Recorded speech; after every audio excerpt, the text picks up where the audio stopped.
Ni karibu muze tujye ku meza, ibiryo byahiye, amafunguro yacu yahiye.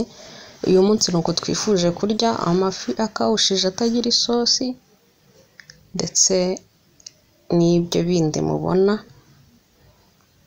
Ushobora kubirya uko ushaka nawe, uyu munsi nyine nuko nashatse kubifungura kwiyakira. Ko mubibona rero natangiye noza amafi yanjye nyakuraho amagaragamba ndayaharura, murabona ko afite isuku, ameze bon, aratunganye. Ubwo rero icyo ngiye gukurikizaho, ngiye kuyasiga umunyu kugira ngo aze kuba afite akagu. Nta birungo byinshi nkoresha, ndashyiraho umunyu gusa ubundi nyacishe mu mavuta. Urabona ko no mu nda hazo hasa neza, nayabaze ibintu byose bijyanye n'isuku nakoze uko nshoboye. Yego ni karibu rero, ntitwaherukanaga. Nsigaye ngira impamvu zituma ntakora buri munsi, mujye munyihanganira. Gusa mbahaye ikaze nanone, ni karibu muze duteke amafi yacu. Uwiteka yatugiriye neza aduha agafi. Rero mbere yo gusigaho umunyu, ndabanza nkayakata uko mubibona kugira ngo wa munyu winjiremo indani imbere. Siga ku ruhande, warangiza ugasiga na hahandi wakase kugira ngo uze kuza kuyirya wumva ufite akagu. Keretse ubaye ufite ikibazo cy'uko utemerewe kurya umunyu, wayitekeraho. Urabona ukuntu nsiga umunyu, ni uku nguku, nta birenze. Urabona ko aya mafi aranumutse, nayaronze nyakorera isuku, ndangije nyashyira ku kazuba ndayanika kugira ngo yumuke, kugira ngo nze kubona uko nyakawusha neza. Iyo afite amazi hari n'igihe amavuta agutwika iyo urebye nabi. Tubahaye ikaze rero abantu bashasha kuri iyi channel, kandi dushimiye abantu mukomeje kudukurikira. Imana ibahe umugisha.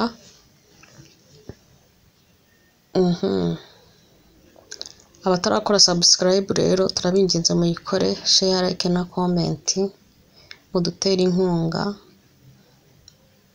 Kuri muzoba mugize neza, kandi Imana ijya ibaha umugisha buri kintu cyose mukoze cy'urukundo. Maze rero gutunganya amafi yanjye, gushyiraho umunyu, nshizeho ipanu, nshizeho amavuta. Noneho ntangire gukawusha amavuta yanjye ku muriro uringaniye. Amavuta yamaze gusha, umuriro urawugabanya kugira ngo amafi yawe utaza kugira ate, utaza kuza gushirira. Aya mavuta rero nashizemo amafi, nsanga amavuta abaye menshi kubera ko ipanu ni ntoya. Nyuma naje kuyagabanya, ngiye gushiramo amafi abiri, abandi bayita amasamaki, samake. Utawuza samake, urabona ko amavuta ni menshi. Ngiye kuyagabanya kugira ngo atameneka hano mu muriro, kugira ngo nyine ku ipanu ni ntoya amavuta abone uko aza kugira guhisha amafi yacu. Ayo mavuta ni menshi, reka tuyagabanye. Nari namaze kuyagabanya rero. Aya mafi nuko nifuje kuyarisha ibirayi bitetsemo ibitunguru, bitarimo amavuta menshi. Urabona amafi ya mbere yahiye, mu gihe yarari gusha nandi guhata ibirayi ndabikata gutya, ndakata dutoya kubera ko ngiye kubikaranga mu mavuta kugira ngo bize gusha vuba. Ukase binini ntago bisha vuba utabanje kubitogosa. Ndabashimiye rero mwa bantu mwe, abasambi 1000 baruzuye, barimo baranarenga n'abandi bariyongera. Imana ibahe umugisha. Muri iyi minsi views zabaye nkeya, sinzi uko byagenze, kandi burya ngo buri mubyizi mukwe ntako abatagize. ibi nibyo dufite kubaha, ubwo ibindi nyine ntago tubishoboye. Urabona ko amavuta byarangiye nyagabanyije kugira ngo amafi yanjye ashe neza, byarangiye ntetse imwe. Yego, ubwo rero nimara gukawusha aya mafi navugishijwe, nimara gukawusha aya mafi ndatangira guteka bya birayi byanjye ndi burishe. Ntabwo nshaka kurya uyu munsi ibintu bijyanye n'amasosi.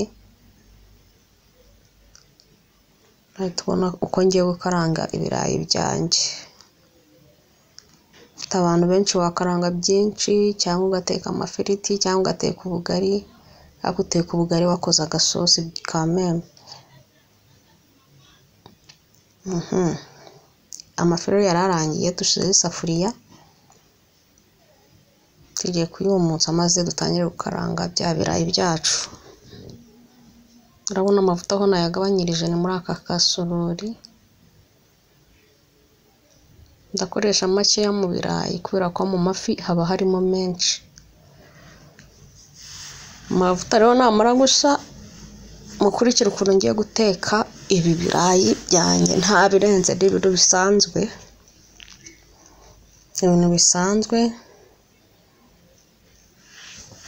teka ibirayi nta birenze.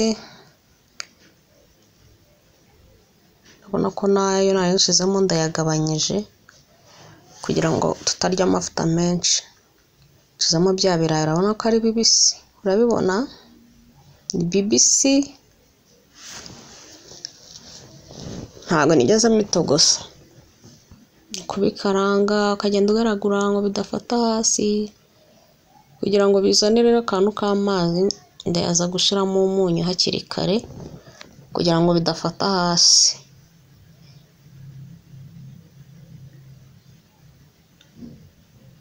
Nizere rero ko mwese aho muri mumeze neza. Nizere ko Umwami Imana akomeje kubarinda. Nyagasani akomeze abafashe, abagenderere, abafite ibibazo abasubize. Ni ukuri umuntu wese ufite ikibazo agitura Imana, kandi ubundi ibintu byose ni igihe, ibintu byose bisaba igihe. Ubundi witurize ubiharire Imana. Ikintu cyose udafite icyo wagikoraho, uratuza ukabiharira Nyagasani, kuko nta yandi mahitamo. Iyo ugiye kwirwanira nibwo usanga wagiye gukora ibindi byaha, ugasanga nabyo bikugizeho indi ngaruka. Rero ikintu udashoboye gukora, udashoboye gukemura, jya ugitura Nyagasani. Twari turi gukaranga ibirayi byacu rero. Urabona ibitunguru na pavuro nabikase. Ushatse watekamo ibitunguru gusa, cyangwa ugashyiramo utundi tuntu. Ngenda atekamo gutya. Wirinda kujya kure, uhora ugaragura kugira ngo bidafata hasi. Ariko kubera ko nashizemo umunyu, ibirayi bimera nk'ibizanyama utuzi dukeya.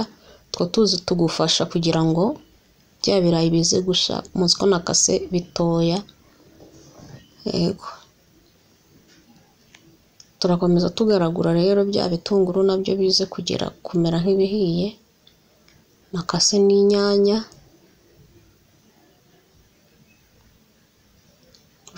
Ubishatse wazireka, ubishatse wazishiramo, ubishatse washiramo bya birungo by'amafu ukunda. Nyuma ariko ukaza kubiha nk'iminota nk'itanu, ugashiramo n'utuzi dukeya kugira ngo bize kugira gusha neza, ariko ukabirinda ko biza gushwanyagurika, ukabyarura nk'uko wabikase. Urabona ko aha ntabwo bigifata hasi, niyo mpamvu ndimo ndabicugusa. Iyo bimeze nk'ibitangiye gusha, ushobora kunyuzamo ikimamiyo bigacikamo kabiri. Niyo mpamvu rimwe na rimwe ugenda ucugusa cyangwa usimbiza, sinzi uburyo mubibyita, cyangwa kubiterera hejuru. Ndabishiramo rero n'utumagi tubiri, uko nashizemo akunyu gakeya. Utumagi utadukunda uratureka ugashiramo ibirungo byawe ushaka. Genda tufunguriramo rero kugira ngo bize kuba bifite akagumu. Umunsi ndarisha intoki. Nukurisha intoki pe, no gushira agafi kawe hariya ku ruhande, ubundi n'ibirayi ukajya ufata akarayi ugasomeza n'agafi, nuko ubundi ukumva umwami Imana agira neza, bugacya bukira iminsi ikicuma. Abatabibonye namwe rero Imana ibafashe, igihe kimwe muzabibona. Ababifite ubu ngubu ntabwo ari uko babihoranye, nabo barihanganye bategereza gushaka kw'Imana. Namwe mwihanganire, gusa bari hafi yanjye muze dusangire, bari hafi yanjye muze dusangire. Urabibona bya birayi ukuntu bisa neza, komeza ugaragura upfundikira, ugaragura bikagenda bihishwa n'umwuka, ugacungana n'uko bitari buze gufata hasi. Nuko uyu munsi rero nashatse ko bimera, nashatse guteka kugira ngo twirinde kurya amavuta menshi. Tugiye gushiramo utuzi dukeya kugira turi buze kubifasha gusha noneho neza iminota isigaye nk'itatu. Shiramo twatuzi turi butogote bigasha nayo amazi nayo akamye, ku buryo byarura nta bintu by'ibisosi birimo. Kadupfundikire rero dutegereze bishe, turangiza twarure ibiryo byacu twumve uko bimeze. Niba utarakanda subscribe nongere nkwibutse, ndakwinginze yikande, amavideo yanjye uyarebe uyarangize, nukuri mbabarira ume views. Ubu ngubu intambwe imwe tumaze kuyitera y'abasubscribe, abasub 1000. Iyo dusigaje ni amasaha 4000 ngo turebe ko YouTube hari icyo twayibyazamo umusaruro nk'abandi. Urabona y'amazi uri kuyabona ko atangiye gukama.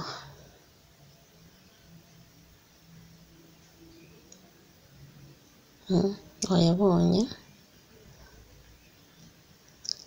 Rero tubikuyeho tugiye kubyarura.